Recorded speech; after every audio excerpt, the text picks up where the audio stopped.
नमस्कार दोस्तों। तो ग्राम सेवक भर्ती परीक्षा का जो आवेदन है वो कुछ समय बाद यानी कि कुछ दिनों बाद शुरू हो जाएंगे। अब कब से शुरू होंगे उसके लिए हम सबसे पहले नोटिफिकेशन आपके लिए ही लेकर आएंगे। लेकिन अभी जो हम बात करने वाले हैं ग्राम सेवक भर्ती परीक्षा के पैटर्न के बारे में, एग्ज़ाम पैटर्न के बारे में कि क्या क्या चीज़ें यहाँ पर डिस्कस होने वाली हैं, उसके बाद सिलेबस के बारे में और आप इसमें फॉर्म कैसे भर सकते हैं, उन सभी चीज़ों के बारे में पूरी डिटेल के साथ में आज हम इस वीडियो में बात करने वाले हैं। हमने आपको बताया था कि ग्राम सेवक भर्ती परीक्षा 3896 पदों के साथ राजस्थान में होने वाली है। तो यहाँ पर आयु सीमा जो चाहिए होगी वो होगी 18 वर्ष से 40 वर्ष के अंदर। आपको योग्यता चाहिए होगी ग्रेजुएशन प्लस RSCIT। और उसके अलावा अगर आपको एग्ज़ाम के बारे में और ज़्यादा डिटेल चाहिए तो हमारी वेबसाइट governmentguru.in पर आप जा सकते हैं। उसके अलावा जो ऑफिशियल वेबसाइट है rsmssb.rajasthan.gov.in, वहाँ पर भी आप जा सकते हैं और जो ऑनलाइन फॉर्म आएंगे भराई में वो वहीं से आएंगे। अब बात करते हैं एग्ज़ाम पैटर्न की। तो 100 मार्क्स का एग्ज़ाम होगा 2 घंटे के लिए। उसके यहाँ पर जो नंबर्स हैं वो सारे के सारे क्वेश्चंस के बराबर होंगे।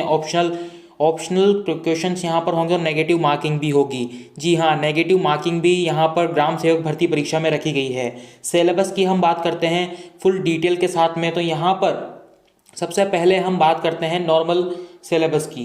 तो यहाँ पर हम डिटेल के साथ में अगर बात करें तो सामान्य मानसिक योग्यता यानी कि मेंटल एबिलिटी यहाँ पर आएगी।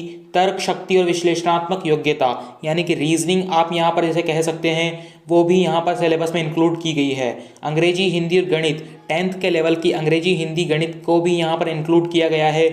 राज्य, जिला, तहसील और पंचायत स्तर पर राजस्थान में प्रशासनिक ढांचे को भी यहाँ पर इंक्लूड किया गया है। तो जो मेन तहसील, पंचायत, जो इनके नॉर्मल ढांचा होता है कितनी पंचायतें हैं तो कितनी तहसीलें हैं या फिर इनकी बेसिक जो जानकारी होती है वो भी सिलेबस में सहित मानी गई है, यहाँ पर इंक्लूड की गई है। जो अगली चीज़ है वो है कंप्यूटर की बुनियादी बातें, यानी आपको कंप्यूटर की बेसिक नॉलेज भी होनी चाहिए अगर आप ग्राम सेवक भर्ती परीक्षा की तैयारी कर रहे हैं तो।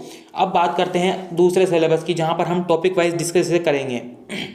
सबसे पहले बात करते हैं सामयिक विषय।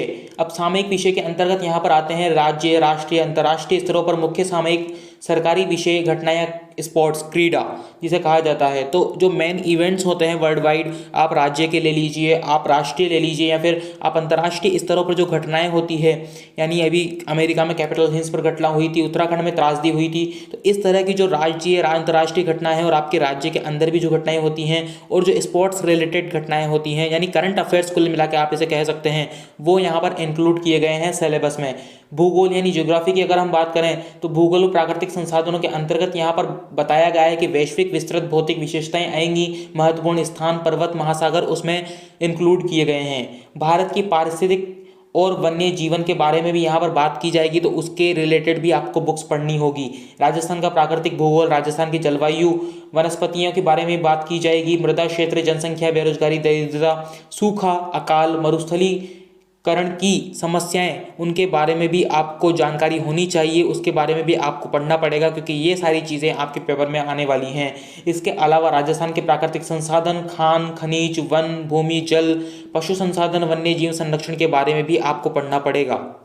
आगे बात करें तो भारत और राजस्थान के विशेष संदर्भ के साथ यहाँ पर कृषि और आर्थिक विकास की जो बातें होंगी, कृषि यानी एग्रीकल्चर की जो बेसिक नॉलेज है वो भी आपको आनी चाहिए। खाद्य व वाणिज्यिक फसल, कृषि आधारित उद्योग, मुख्य सिंचाई व नदी घाटी परियोजना, मरुस्थल आदि के बारे में भी आपको पता होना चाहिए। भूमि के विकास के लिए परियोजनाएं जो चल रही हैं, बृहद उद्योग हैं, जनजातियां हैं और उनकी अर्थव्यवस्थाओं के बारे में भी आपको पता होना चाहिए क्योंकि ये सारे जो 100 प्रश्न आएंगे उन्हीं में ये इंक्लूड होने वाली है। अगला जो टॉपिक है वो होने वाला है संस्कृति और इतिहास से रिलेटेड।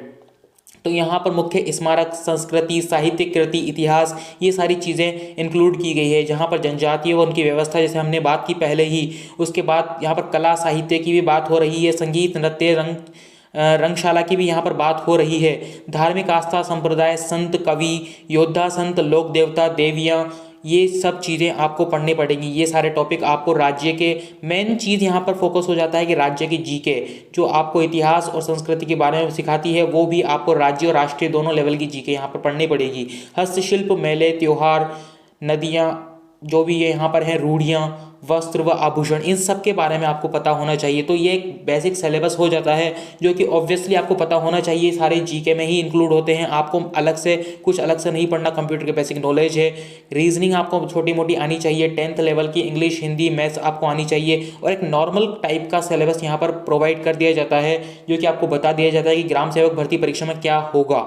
तो यहाँ पर आप इसे आवेदन जब से शुरू होंगे वो आपको नोटिफिकेशन जल्द ही मिल जाएगी। हम भी आपको एक वीडियो बना करके बता देंगे। और अगर आप governmentguru.in पर जाते हैं तो वहाँ भी आपको कई सारी ढेरों वैकेंसी की जानकारी मिल जाएंगी, तो आप उसे भी एक बार चेकआउट कीजिएगा। और अपनी इस भर्ती परीक्षा की तैयारी के लिए आप सबको ऑल द बेस्ट।